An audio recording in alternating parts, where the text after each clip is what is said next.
Hello guys, welcome to the quiz nation knowledge junction. इसमें आज हम लाए हैं नॉलेज का पिटारा, वो भी फाइनेंस से रिलेटेड, जिसमें हम कोशिश करेंगे कि जो भी आपकी करंट अभी फाइनेंशियल प्रॉब्लम्स चल रही है उसका सॉल्यूशन दे सकें और आपकी फ्यूचर प्लानिंग क्या होना चाहिए फाइनेंस से रिलेटेड, उस पर बात करेंगे हम।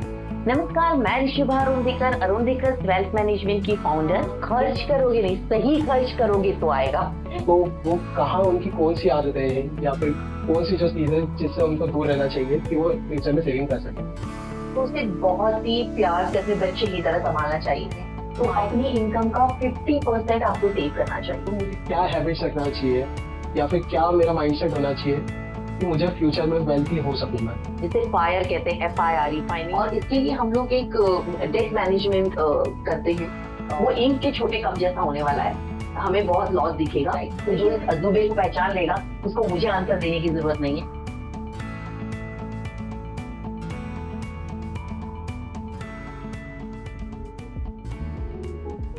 आज के हमारे गेस्ट हैं ऋषिभा अरुणधिकर, जो एक फाइनेंशियल एडवाइजर है और उनकी खुद की एक फाइनेंशियल सर्विसेज है।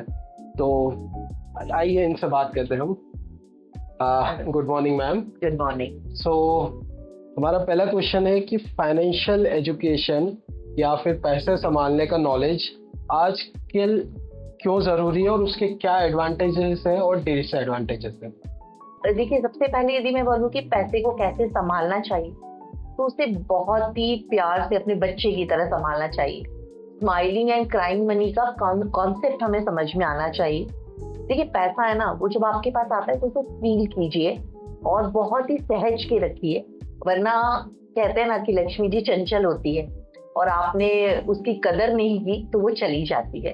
लेकिन ऐसा भी कहते हैं कि जितना खर्च करोगे उतना आएगा। खर्च करोगे नहीं, सही खर्च करोगे तो आएगा। खर्च तो कुछ भी किया जा सकता है।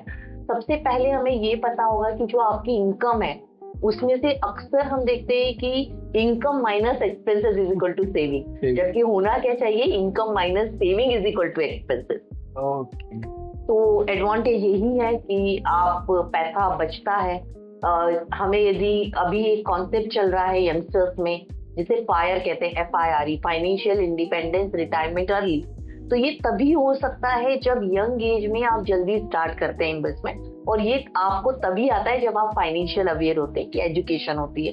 तो डिसएडवांटेज यही है कि यदि आपको एजुकेशन नहीं होगा, अवेयरनेस नहीं होगी, तो डेट मैनेज नहीं हो सकता है। जस्ट लाइक मेरी एज है 24, मैं मंथली 25 to 30 के कमा रहा हूँ। तो मुझे क्या हैबिट्स रखना चाहिए या फिर क्या मेरा माइंडसेट होना चाहिए कि मुझे फ्यूचर में वेल्थी हो सकूं मैं।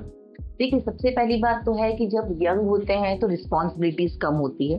तो यदि आप अपने पेरेंट्स के साथ रह रहे हैं तो अपनी इनकम का 50% आपको सेव करना चाहिए। ओके, ग्रेजुअली एक आइडियल रेशियो जो है वो आपकी सेविंग का 30% है। उतना तो आपको करना ही चाहिए। एक्सीडेंटल प्लान कह लीजिए, हेल्थ इंश्योरेंस, ये सारी चीजें जो है, जितनी जल्दी टर्म प्लान है, आप जितनी कम एज में लेते हैं ना, तो उतना ही आपको कम एज का जो फायदा है वो आपको मिलता है। जैसे आजकल मतलब जो भी 18 से 30 की एज के लोग हैं वो पैसा खर्च करते हैं, तो वो कहाँ, उनकी कौन सी आदतें हैं या फिर कौन सी जो चीजें जिससे उनको दूर रहना चाहिए कि वो फ्यूचर में सेविंग कर सकें। यस, अभी यंगस्टर्स में एक तो फाइनेंशियल प्लानिंग ये कॉन्सेप्ट ही नहीं है। Second is lifestyle, inflation lifestyle. मतलब आपका लाइफस्टाइल ऐसा हो गया है, इन्फ्लेशन बढ़ रहा है, तो आपकी यदि इनकम बढ़ती है तो आपके एक्सपेंसेस बढ़ा लेते हो, जबकि आपकी सेविंग और इन्वेस्टमेंट्स बढ़ानी चाहिए। जस्ट लाइक शो ऑफ भी कह सकते हैं। Yes, exactly. तो इसीलिए मैं यंगस्टर्स से बहुत बार कहती हूँ कि आपका जो है वो ऑटो डेबिट हो जाना चाहिए।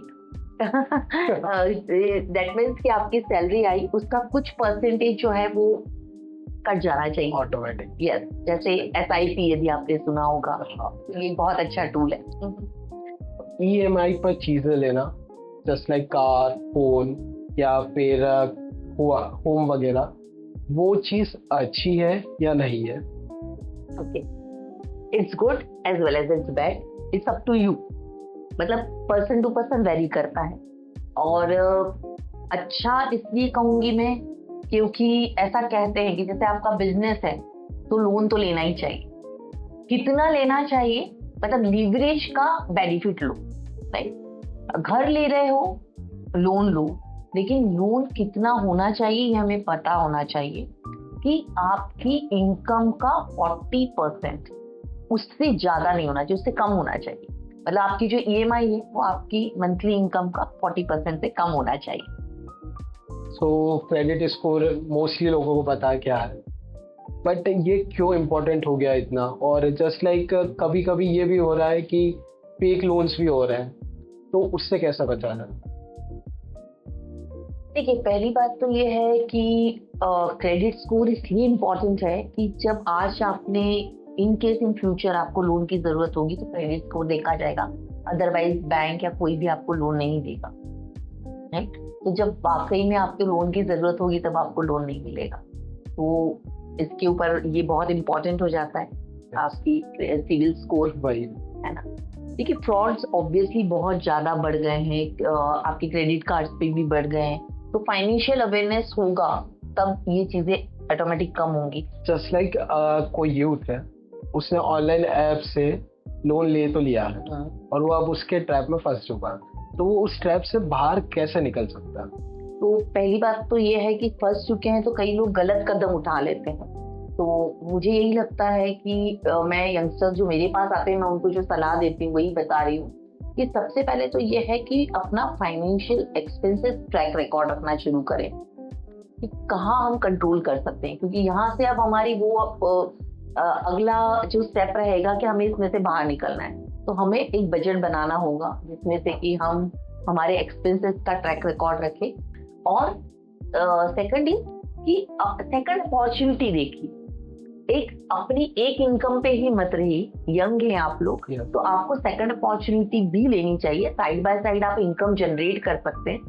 बंदा डेब्ट ट्रैप में तो फंस चुका, बट हो ये रहा है कि वो पेमेंट करना चाहता है, बट सामने वाले फिर भी उसको थ्रेट्स दे रहे हैं, क्योंकि एप्स के थ्रू किया है, कॉन्टेक्ट नंबर आपका बहुत सारे लोगों के पास चले जाता है, तो उस चीज से कैसे बचेंगे?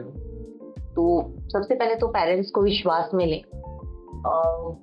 आप या पेरेंट्स हैं या आपके कोच गुरु हो या जिसको भी आपको लगता हो कि इनको बताने से मुझे कुछ हेल्प मिल सकती है, या इनकी जो पहले जब आप लोन लेते हैं तो सबसे पहले तो वहीं से अवेयरनेस मैं चाहूंगी कि जब आप कभी लोन ले रहे हैं ना, तो ये थर्ड पार्टी होता है, इनकी कंपनी होगी, तो आपके पास इस थर्ड पार्टी की पूरी डिटेल्स होनी चाहिए, रिकॉर्डिंग होना चाहिए। जनरली आपके पास लोग किस प्रॉब्लम लेके आते, क्या क्या फाइनेंशियल प्रॉब्लम्स लेके आते हैं? बहुत अच्छा सवाल है। बहुत अलग अलग तरह से आते हैं मेरे पास। पहले तो आते हैं कि अभी टैक्स का टाइम चल रहा है ना, अभी जैसे टैक्स सेविंग के लिए, तो बिगनिंग में करना चाहिए, लेकिन वो हमेशा एंड में आते। इंश्योरेंस क्यों जरूरी है, हम उसमें क्यों पैसा लगाए, क्योंकि इंश्योरेंस से इग्नोर करते हैं या उसे एक्सपेंसेस समझते हैं। तो वहां पर उनको ये बताया जाता है कि बेड अर्नर या एक इम्पॉर्टेंट पर्सन जो आपके लिए अर्निंग कर रहा है, यदि वो अचानक से नहीं रहता है, पिक्चर से हट जाता है, तो आगे इनकम की जरूरत तो रहेगी, तो वो वहां से फुलफिल होती है। तो आपके लिए इंश्योरेंस बहुत जरूरी है। रिटायरमेंट प्लानिंग के लिए आते हैं और बहुत लेट हो जाते हैं, तो उनको एक कॉर्पस बिल्ड करना होता है, तो वहां पे आते हैं। इस तरह से मैरिज प्लानिंग, एजुकेशन, इन्फ्लेशन बहुत बढ़ रहा है, तो एक प्रॉपर प्लानिंग चाहिए। HNIs आते हैं जो वेल्थ तो बहुत क्रिएट कर लिए, पर अब उसे संभाले कैसे। म्यूचुअल फंड और SIP FD से बेटर है या नहीं? देखिए, पर्सन टू पर्सन वेरी करता है। SIP म्यूचुअल फंड का एक पार्ट है, और SIP जो कंपाउंडिंग है उसे 8th वंडर कहा जाता है, राइट। तो जो इस अजूबे को पहचान लेगा उसको मुझे आंसर देने की जरूरत नहीं है। तो प्रोडक्ट तो सभी अच्छे हैं, वक्त के साथ बदलता है, तो आपको वो गोल प्लानिंग होनी चाहिए। यदि आपकी प्रॉपर गोल प्लानिंग, और इसीलिए मैं बार बार कह रही हूँ कि फाइनेंशियल अवेयरनेस, एजुकेशन बहुत जरूरी है। तो अब हम आते हैं हमारे रैपिड फायर राउंड पर। इसमें आपको वर्ड तो एक जवाब जो है आपको एक वर्ड में देना है, बट उसको आप बाद में एक्सप्लेन करेंगे या कर सकते हैं। ओके। ठीक है, तो सपोज कीजिए आपके पास 1 करोड़ रुपए है, तो आप उसका क्या करेंगे? देखिए मेरे पास 1 करोड़ होगा तो मैं पहले तो उसका 10 to 20% मैं मेरे स्किल को डेवलप करने में लगाऊंगी, जैसे मेरी नॉलेज की बुक और मेरे स्किल के लिए उसका मैं 40% जो है वो equity, stock, ETF, gold bond इसमें लगाऊंगी। 20-30% मैं रियल एस्टेट में लगाऊंगी। 10 to 15% मैं गारंटेड में लगाऊंगी। तो इस तरह से मैं मल्टी एसेट में प्रॉपर एसेट एलोकेशन करूंगी। क्रेडिट कार्ड दोस्त या दुश्मन? दोस्त। ओके। डिटेल में बताना होगा तो मैं ये कहूंगी कि दोस्त इसलिए है कि क्रेडिट कार्ड को यदि आप सही मैनेज करते हैं ना तो वाकई ये बहुत अच्छा दोस्त है। आप अभी तक हर EMI पे इंटरेस्ट देते हैं। क्रेडिट कार्ड एक ऐसा है कि आपने सही समय पर उसको पेमेंट किया तो वो आपसे इंटरेस्ट लेता नहीं है, उल्टा देता है रिवॉर्ड के पॉइंट में, जो 5% तक भी होते हैं। लाउंजेस और रिवॉर्ड और ये सारा है। जैसे मैं और मेरे बेटा काफी कंट्रीज घूमते हैं तो हमारे लिए बहुत फायदेमंद होता है, पर डिसिप्लिन रखना बहुत जरूरी है। क्रिप्टो इज फ्यूचर और स्कैम? फ्यूचर। यदि आपका पूरा पोर्टफोलियो बहुत अच्छे से बन गया है तो आप क्रिप्टो में जाइए, क्योंकि क्रिप्टो में लोगों ने पैसा भी बनाया लेकिन डूबा भी बहुत है ना। और बड़ी बड़ी टेस्ला और माइक्रोसॉफ्ट काफी कंपनीज इन्वेस्ट कर रही हैं, आ रही हैं, लेकिन यही है कि बहुत आपके पास उसका नॉलेज होना चाहिए। फ्रॉड भी उतनी ज्यादा उसमें हो रहे हैं। एक फाइनेंशियल एडवाइस जो आप हमेशा फॉलो करते हो? बिल्कुल मैं फॉलो करती हूँ, सबको कहूंगी कि income minus saving is equal to expenses. जब से आप ये समझ में आने लगेगा ना, एंड 50-30-20 का रूल, ये दो चीजें ऐसी हैं कि ये यदि आप सबसे बेसिक चीज समझ जाएंगे तो ग्रेजुअली आपका प्लानिंग अच्छा होने लगेगा। आज का यूथ सबसे ज्यादा पैसा कहाँ इन्वेस्ट कर रहा है या कहाँ स्पेंड कर रहा है? आज का यूथ सबसे ज्यादा पैसा इन्वेस्ट तो वो रियल एस्टेट या इक्विटी में कर रहा है। नेक्स्ट क्वेश्चन ये रहेगा कि एक मनी हैक जिसके बारे में कोई बात नहीं करना। हाँ, ये कह सकते हैं कि जैसे फॉर एग्जांपल SIP ले लेते हैं। मतलब ऐसा कुछ होना चाहिए कि आपके पैसे से अचानक कहते हैं ना कि हैक हो गया, आपको पता ही नहीं चला। तो वो एग्जांपल SIP दे सकती हूँ मैं कि ऑटो डेबिट हो जाता है। तो मैंने देखा है कि काफी लोगों को इसका फायदा मिला है। नाउ हमारा रहेगा नेक्स्ट राउंड जिसमें हम बात करेंगे मिथ और फैक्ट्स के। तो इनका तो सिंपल आंसर रहेगा मिथ या फैक्ट। देन आप एक्सप्लेन कर सकते हैं। फर्स्ट कि अगर आपको स्टॉक मार्केट या क्रिप्टो में इन्वेस्ट करना है तो आपको फाइनेंशियल एडवाइजर होना चाहिए या CA होना चाहिए या उस चीज का एक्सपीरियंस होना चाहिए। मिथ या फैक्ट? मिथ। मिथ। देखिए मतलब मेरे हिसाब से आई डिड इम्प्लीमेंट फाइनेंस, लेकिन ऐसा मेरे से टॉप एडवाइजर्स हैं, वो बहुत अच्छे एडवाइजर्स हैं, लेकिन जरूरी नहीं कि उनके पास डिग्री है CA की या ऐसा नहीं है। आप एक्सपर्ट होना चाहिए, अवेयरनेस होनी चाहिए और नॉलेज होना चाहिए, वो आप कभी भी ले सकते। म्यूचुअल फंड में लॉस नहीं होता। मिथ या फैक्ट? मिथ। ओके। मैं म्यूचुअल फंड डिस्ट्रीब्यूटर हूँ और लेकिन फिर भी कहूंगी कि मिथ है। यदि हम शॉर्ट टर्म में हाई रिस्क फंड्स में लगा देंगे तो वो इंक के छोटे कप जैसा होने वाला है, हमें बहुत लॉस दिखेगा। लेकिन मैं यदि लॉन्ग टर्म के लिए इन्वेस्टमेंट कर रही हूँ तो रिस्क का पता भी नहीं चलेगा और एक कंपाउंडिंग होना और जो एट वंडर कहते हैं उसका मजा आप ले सकते हैं। पैसा कमाने के लिए रिस्क जरूरी है। जस्ट लाइक एक डायलॉग है फेमस, रिस्क है तो इश्क है। मिथ या फैक्ट? फैक्ट।